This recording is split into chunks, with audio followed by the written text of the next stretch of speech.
नमस्ते दोस्तों, मैं नमिता प्रकाश देहाती लेखक पर किताबी गांव में आज मैं आपके लिए लेकर आई हूँ गांव की एक परिकल्पना। शहरी लोगों के मन में गांव की एक छवि होती है और इस छवि को बनाने के लिए बहुत हद तक जिम्मेदार हैं हमारी फिल्मों में प्रयुक्त गीत।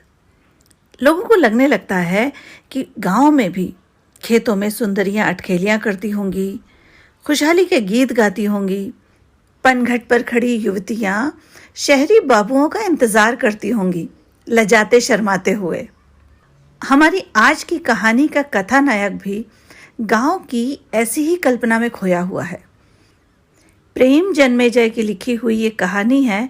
इसका नाम है एक गांव की। जी हाँ, कुछ अधूरा सा नाम है। इस कहानी को मैं अपने अंदाज में आपको सुनाती हूँ और सुविधा के लिए कथानायक का नाम रख देती हूँ मनोहर। तो शुरू करती हूँ कहानी एक गांव की, जो कि लिखी है प्रेम जन्मेजय ने। कहानी कुछ इस तरह है। मनोहर अपने मामा जी को चिट्ठी लिखकर ये बता देता है कि वो उनके गांव अपनी पत्नी के साथ मिलने के लिए आना चाहता है, कुछ दिन रहने के लिए। चिट्ठी पाकर उसके मामा जी बेहद प्रसन्न हो जाते हैं और उसको आने का पूरा रास्ता बता देते हैं। कह देते हैं कि तुम बस से वीनापुर तक आ जाओ, उसके आगे की व्यवस्था मैं संभाल लूँगा। बस मनोहर और उसकी पत्नी ने जाने की तैयारी करनी शुरू कर दी। पत्नी ने अटैची संभाली, ऑफिस से छुट्टी ली मनोहर ने और ग्रामीण अंचल की यात्रा आरंभ कर दी। बस स्टैंड पर पहुंचकर वीनापुर की बस में बैठ गए। धूल उड़ाती ठकठकाती, उनके पाचन क्रिया को हिलाती डुलाती बस आखिरकार पहुंच गई वीनापुर के बस स्टैंड। पत्नी की लिपस्टिक पाउडर से सुगंधित चेहरा अब धूल की तहों के पीछे छुप चुका था। मामा जी इस बस स्टैंड पर मौजूद थे। उन्होंने इनका गले लगाकर स्वागत किया और कहा, जल्दी से सामान टेम्पो में रख लो, बातें तो घर जाकर भी हो जाएंगी। अगर वो टेम्पो निकल गया तो घर पहुंचने में रात हो जाएगी। जल्दी करो, चलो। मनोहर और उनकी पत्नी ने फटाफट टेम्पो में सामान रखा और टेम्पो घर घर करता हुआ चल पड़ा। टेम्पो की रफ्तार बैलगाड़ी से ज्यादा नहीं थी। मनोहर चारों तरफ प्राकृतिक सुंदरता को ढूंढ रहा था। उसे लग रहा था कि गोधूली में तो पैरों से धूल उड़ती है, यहाँ टेम्पो भी धूल उड़ाते हैं। कहीं कोई लहलहाते खेत नजर नहीं आ रहे थे। पनघट से लौटती हुई सुंदरियां नजर नहीं आ रही थी। आखिर मनोहर ने पूछ ही लिया, मामा जी और कितनी दूर है? मामा जी ने कहा, अरे बेटा, आधे घंटे का रास्ता है, फिर वहां से हम तांगा ले लेंगे, ज्यादा देर नहीं लगेगी। क्यों, थक गए क्या? नहीं नहीं मामा जी, ऐसी कोई बात नहीं है। बेचारे मनोहर को शर्मा शर्मी में ना कहना पड़ा। आखिरकार टेम्पो अपनी मंजिल पर पहुंच गया। जहां टेम्पो ने उतारा वहां कुछ तांगे वाले खड़े थे। उसमें से एक तांगे वाले ने मामा जी को देखते से ही कहा, अरे पंडित जी, बड़ी देर लगा दी मेहमानों को लाने में, जल्दी करते वरना रात हो जाएगी। मामा जी ने कहा, हाँ रघु भाई, देर हो गई, अब जल्दी करो, अब देर ना लगाओ, तुम फटाफट तांगा चलाओ ताकि रात से पहले पहुंच जाए। बार बार रात का जिक्र सुनकर मनोहर के मन में कुछ शंका जन्म ले रही थी। आसपास गंजी धरती, इक्के दुक्के पेड़, खाली सा वातावरण, बौराए से पशु पक्षी। उसको यकीन ही नहीं हो रहा था कि ये गांव है। टांगे पर बैठे बैठे घोड़े की टकटक उसको सुनाई दे रही थी और वो सोच रहा था, इस टकटक के साथ मेरे मन में मधुर गीत क्यों नहीं पैदा हो रहे हैं? ना ही तालाब से कोई ग्राम बालाएं नहा कर लजाती हुई निकलती दिख रही हैं। मनोहर ने मामा जी से पूछ ही लिया, मामा जी अभी गांव नहीं आया क्या? बेटा, गांव ही तो है, क्यों, अच्छा नहीं लगा? नहीं नहीं मामा जी, ये बात नहीं, दरअसल यहाँ लहलहाते हुए खेत नजर नहीं आ रहे। अच्छा, अरे बेटा, फसल कट चुकी है इसलिए तुम्हें ऐसा लग रहा है। देखा रघु, हमारा भांजा इसको गांव मानने को ही तैयार नहीं है। मनोहर चुपचाप इधर उधर जो दिख रहा था उसको देखता रहा। घर पहुंच गए आखिरकार।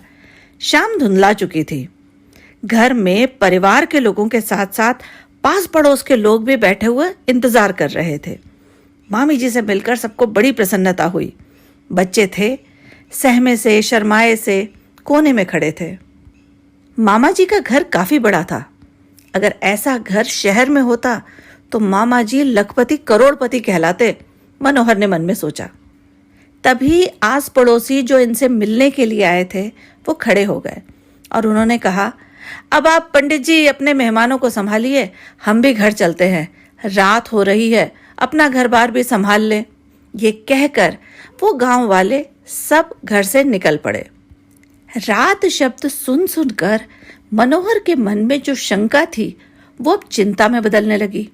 आखिरकार उसने मामा जी से पूछ ही लिया, मामा जी ये बार बार आप लोग रात का जिक्र कर रहे हैं, कोई शेर वेर जानवर वगैरह आ जाते हैं क्या? मामा जी ने कहा, अरे नहीं नहीं, तुम वो चिंता छोड़ो, तुम नहाओ धो खाओ पियो आराम करो। और हाँ, जंगल पानी अगर होना है तो अभी हो लो, क्योंकि बाद में रात को निकलना ना हो पाएगा। फिर से कह रहा हूं, जंगल पानी होना हो तो अभी हो लो, क्योंकि उसके लिए यहां बाहर ही जाना पड़ता है। मनोहर ने कहा, पर मामा जी आप बताते क्यों नहीं?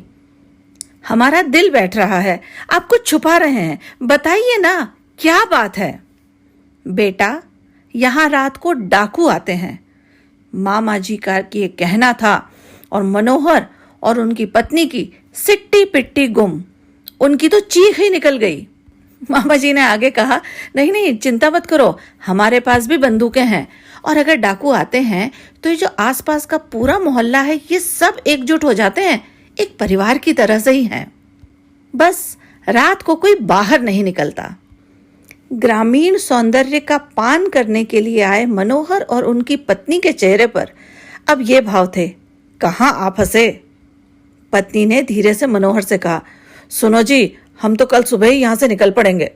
मनोहर ने कहा, नहीं नहीं, अब आए हैं तो 2-4 दिन रुक जाते हैं। मामी जी ने स्वादिष्ट भोजन परोसा, लेकिन भोजन का स्वाद तो डाकू ले उड़े थे। खाना खाने के बाद सोने की तैयारियां की गई, लेकिन नींद मनोहर और उनकी पत्नी की आंखों से कोसों दूर थी। दोनों पति पत्नी बेचैन थे। अचानक मनोहर की पत्नी ने मनोहर से कहा कि उसके कुछ पेट में दर्द सा हो रहा है। मामी जी ने चूरन खिलाया और उसके बाद मामा मामी सो गए। पेट का दर्द कुछ बढ़ गया।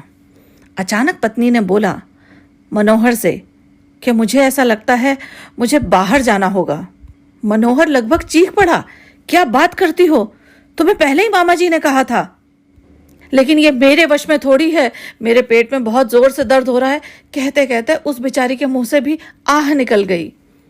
ये सुनकर मामा जी और मामी जी जाग पड़े। उन्होंने कहा, क्या बात है, पेट दर्द बढ़ गया क्या? मामा जी ये बाहर जाने को कह रही है। बाहर? मामा जी का स्वर थोड़ा चिंताजनक हो गया।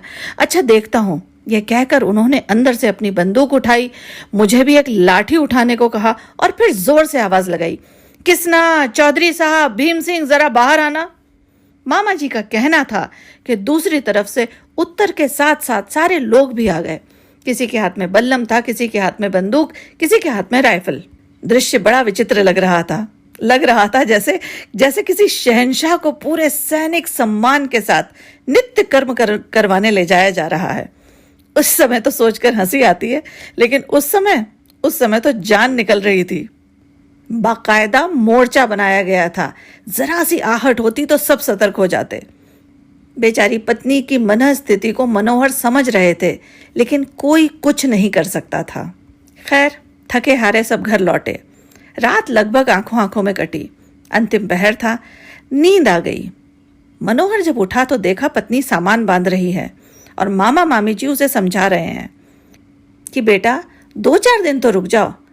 मनोहर ने पत्नी की आंखों में देखा और देखते से ही मामा जी से कहा, नहीं मामा जी, इस बार छुट्टी नहीं है, अगली बार लंबी छुट्टी लेकर आऊंगा। और सुबह ही जिस तरह राजसी सवारी गांव आई थी, वैसे ही राजसी सवारी वहां से लौट गई। अब मनोहर गांव का नाम भी ले लेता है, तो उसकी पत्नी के पेट में दर्द शुरू हो जाता है। तो ये थी प्रेम जन्मेजय की लिखी हुई कहानी एक गांव की, जिसे मैंने अपने अंदाज में सुनाया।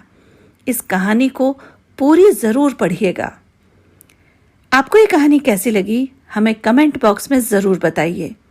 साथ ही यदि आप ग्रामीण परिवेश की कोई कहानी यहाँ सुनना चाहते हैं तो हमें उसका नाम बताइए। आपके सुझाव और फरमाइश का हमें इंतजार रहेगा।